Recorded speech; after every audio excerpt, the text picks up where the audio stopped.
Nakikita niyo ba yan, mga kananay?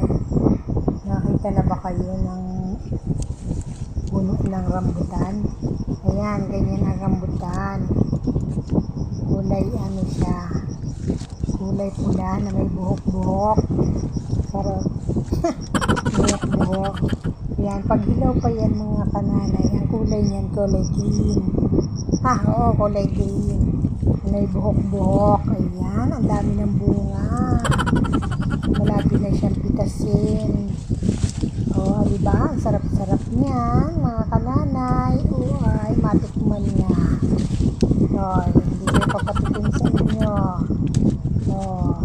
Tabi-tabi po, tabi-tabi po. Baka may nuno. Titikman lang natin ang rambutan. Tabi-tabi po. Mga nuno, ayun, may kulay-kulay green pa. Pag ano na yan, mga kananay, ano na yan, hinog na, pag kulay pula na siya, kaya malapit na siyang pitasin. Abangan nyo ang pagpitas. Ayan naman ang mga puno ng niyog. Ayan ang mga puno ng niyog na magbababa pa siya. Tabi-tabi po, tabi-tabi po. Ayun, malapit na siya lumaki. Gusto nyo ba ng buka? Kayo umakyat. Gusto nyo pala Ayan, para maliliit pa yung puno. Wala pa masyadong bunga. Ito naman, alam niyo ba kung ano to? Ayan, binalutan ko na yan. Para hindi niyo makuha. Diba? Lalaki ng puno. Ang lalaki ng puno ng mangga. Ayan, binabalutan yan, mga kananay. Kasi para hindi siya pasukin ng uod. Ayan. Saka hindi siya manakaw.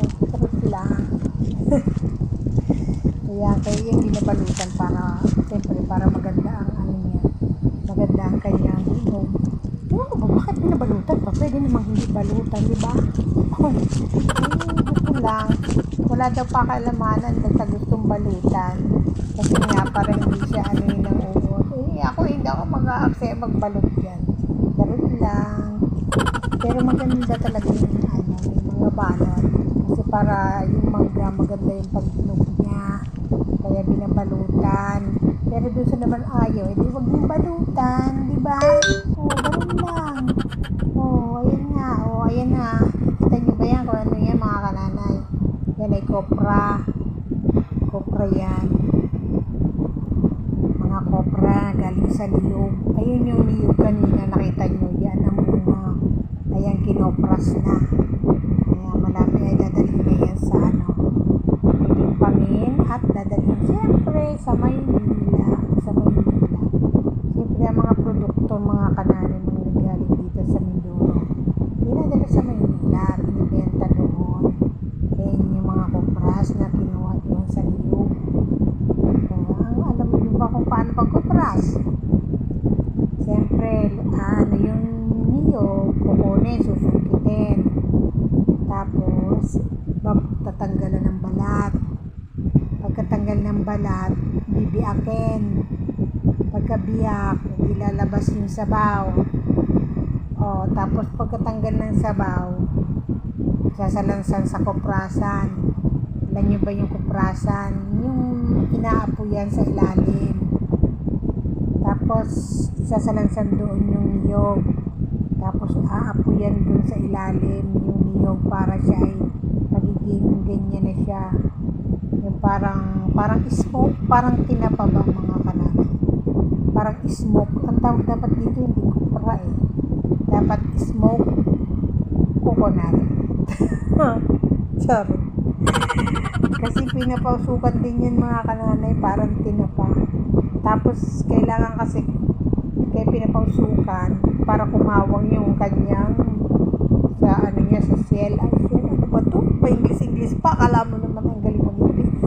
Ngayon, yung bao. Yung bao. Para kumawang yung kanyang laman doon na matanggal ka. Pagkatapos noon, pag kumakawang na paanuhan na yung niyog, natuyo na dun sa init, sa usok. Yun ay kakawang, lulukadi naman yun. Lulukadi siya para tuyo na siya. Tapos pagkalukad, tapos, ayan, pwede mo siya benta. Tapos pinapatuyo. Pwede rin siyang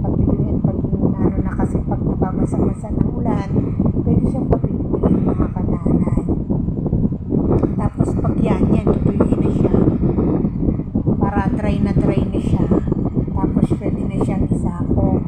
Tapos ayan, pwede mo na siyang ibenta. Pagkabenta, dalhin sa Maynila para doon na ibibenta. O, di ba? Mahal-mahal ng ano ngayon, yung kopra. O, pag sa probinsya, mura-mura lang. Pagdating dito sa Maynila, siyempre ang mahal na, di ba mga kananay? Ganyan talaga ang buhay. O, yan, ang dami-daming kopra. Ang dami-dami na rin ibibenta niyan. O, ayan, may nakabilad pa. O, di ba?